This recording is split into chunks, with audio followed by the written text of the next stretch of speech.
ಚುನಾವಣಾ ನ್ಯಾಯಯುತ ಆಗಬೇಕು ಅಂತ ಈ ಸಂದರ್ಭ ಒತ್ತಾಯ ಮಾಡ್ತೀವಿ.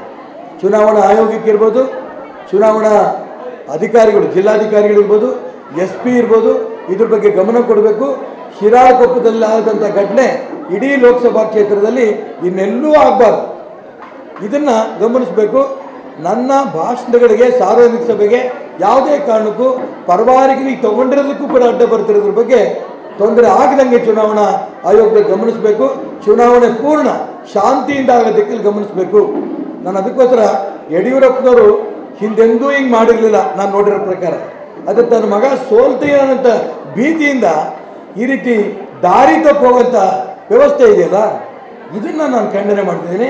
ಅದಕ್ಕೆ ನಾನು ಅವ್ರಿಗೆ ಹೇಳ್ತಾ ಇದ್ದೀನಿ, ದಯವಿಟ್ಟು ರಾಜ್ಯದ ಜನರು ಕ್ಷಮೆ ಕೇಳಿ. ಅವ್ರು ಹೇಳ್ಬೋದು ಈಗ ದೇವಸ್ಥಾನ ಜಾಗದಲ್ಲಿ ಮಾಡಕ್ಕೆ ಕೊಟ್ಟಿದ್ರು ಅಂತ. ದೇವಸ್ಥಾನದವ್ರು ಒಪ್ಪಿಗೆ ತಗೊಂಡು, ಆಯೋಗದ ಪರ್ಮಿಷನ್ ತಗೊಂಡು, ಮೈಕ್ ಲೈಸೆನ್ಸ್ ತಗೊಂಡು, ಎಲ್ಲ ತಗೊಂಡು, ವೇದಿಕೆಯನ್ನು ಕಟ್ಟಿ, ಕುರ್ಚಿಗಳೆಲ್ಲ ಹಾಕಿ, ಮೈಕ್ ಹಾಕಿ ಸಾರ್ವಜನಿಕ ಸಭೆ ಶುರು ಮಾಡೋಕ್ಕೆ ನಾನು ಅಲ್ಲಿ ಹೋದಾಗ ಈ ರೀತಿ ನಾನು ಹೋಗೋಕ್ಕಿಂತ ಮುಂಚೆನೇ ಒಂದು ರೀತಿ ಭಯಭೀತಿ ವಾತಾವರಣ ಇತ್ತು. ಅದು ಜನ ಅಲ್ಲಿಂದ ಕದಲಿಲ್ಲ, ಅದೊಂದು ಸಮಾಧಾನ ನನಗೆ.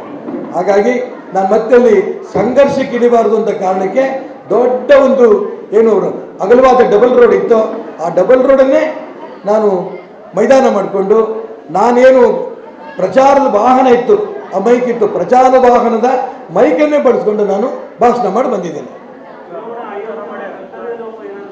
ಚುನಾವಣಾ ಆಯೋಗದ ಕರ್ತವ್ಯ ಲೋಪ ಅಂತ ನಾನು ಹೇಳಕ್ಕೆ ಇಷ್ಟಪಡಲ್ಲ. ಚುನಾವಣಾ ಆಯೋಗದವರು ಕೂಡ ಈ ರೀತಿ ಗೂಂಡಾಗಿರಿ ಮಾಡಿರೋದು ಅವ್ರಿಗೆ ಗೊತ್ತು ಅನ್ನೋ ನನಗೆ ಗೊತ್ತಿಲ್ಲ.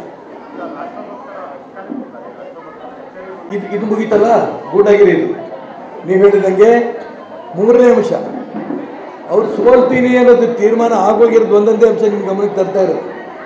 ಇವತ್ತು ಬೆಳಿಗ್ಗೆ ನನಗೆ ಫೋನ್ ಬಂತು, ರಾಷ್ಟ್ರಭಕ್ತ ಬಳಗದ ಚುನಾವಣಾ ಕಚೇರಿ ಶಿಕಾರಿಪುರದಲ್ಲಿ ಇದೆ.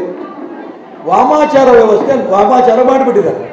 ಅಲ್ಲಿ ನಿಂಬೆಹಣ್ಣುಗಳನ್ನು ಕಟ್ ಮಾಡಿ, ಅರಿಶಿನ ಕುಂಕುಮಗಳೆಲ್ಲ ಇಟ್ಟು ಒಂದು ರೀತಿಯ ವಾಮಾಚಾರದ ವ್ಯವಸ್ಥೆಯನ್ನು ಮಾಡಿದ್ದು ನನಗೆ ಬೆಳಿಗ್ಗೆ ಗಮನಕ್ಕೆ ಬಂದಿದೆ. ನಾನು ಅದಕ್ಕೋಸ್ಕರ ಹೇಳಕ್ಕೆ ಇಷ್ಟಪಡ್ತೀನಿ, ಜನರಿಂದ ಈಗಾಗಲೇ ತಿರಸ್ಕಾರ ಆಗಿದೆ ಅಂತ ಯಡಿಯೂರಪ್ಪನವರಿಗೆ ಅವ್ರ ಮಗ ರಾಘವೇಂದ್ರಿಗೆ ಗೊತ್ತಾಗಿರೋದ್ರಿಂದ ವಾಮಾಚಾರದ ಮುಖಾಂತರನಾದ್ರು ಕೂಡ ಗೆಲ್ಲೋ ಪ್ರಯತ್ನವನ್ನು ಮಾಡ್ಬೋದೇನೋ ಅಂತ ಪ್ರಯತ್ನ ಮಾಡ್ತಿದ್ದಾರೆ. ಈ ರಾಕ್ಷಸಿ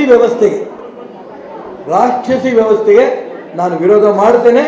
ಧರ್ಮ ನನ್ನ ಜೊತೆಗಿರುತ್ತೆ, ದೇವರು ನನ್ನ ಜೊತೆಗಿದ್ದಾರೆ. ಯಾವ ವಾಮಾಚಾರವನ್ನು ಕೂಡ ನಡೆಯೋದಿಲ್ಲ ಅಂತ ನಾನು ಆ ಸಂಬಂಧಪಟ್ಟ ನಮ್ಮ ಕಾರ್ಯಕರ್ತರು ತಿಳಿಸಿದ್ದೀನಿ. ಅದನ್ನು ಕಸ ಗುಡಿಸಿ ಬಿಸಾಕಿ ಆ ಕಡೆ ಅಂತ ಹೇಳಿದ್ದೀನಿ. ಈ ಮತ್ತೆ ನಮ್ಮ ಕಾರ್ಯಾಲಯ ಚಟುವಟಿಕೆ ಶುರುವಾಗಿದೆ. ಚುನಾವಣಾ ಪ್ರಚಾರ ನಮ್ಮ ಕಾರ್ಯಕರ್ತರಿಗೆ ವಾಮಾಚಾರವನ್ನು ಮಾಡೋಂಥ ಯಡಿಯೂರಪ್ಪನವ್ರ ವಿರುದ್ಧ ಮತ್ತೂ ನಾವು ಹೆಚ್ಚಿನ ಕೆಲಸ ಮಾಡ್ತೀವಿ ಅಂತ ಸೆಟ್ಟು ಹೊಡೆದು ನಿಂತಿದ್ದಾರೆ. ದೊಡ್ಡ ಜಯ ಶಿಕಾರಿಪುರ ತಾಲೂಕಲ್ಲೂ ಕೂಡ ಅತಿ ಹೆಚ್ಚು ಅಂತರದಿಂದ ನಾನು ಗೆಲ್ತೀನಿ ಅಂತ ವಿಶ್ವಾಸ ನನಗಿದೆ. ಕನ್ನಡಿಗರ ಮೆಚ್ಚಿನ ನಿಮ್ಮ ನ್ಯೂಸ್ 18 ಕನ್ನಡ ಈಗ ವಾಟ್ಸ್ಆಪ್ನಲ್ಲಿಯೂ ಲಭ್ಯ.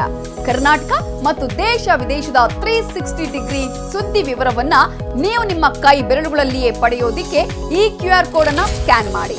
ನಮ್ಮ ಚಾನೆಲ್ ಅನ್ನು ಫಾಲೋ ಮಾಡಿ, ನೋಟಿಫಿಕೇಶನ್ ಆನ್ ಮಾಡಿ.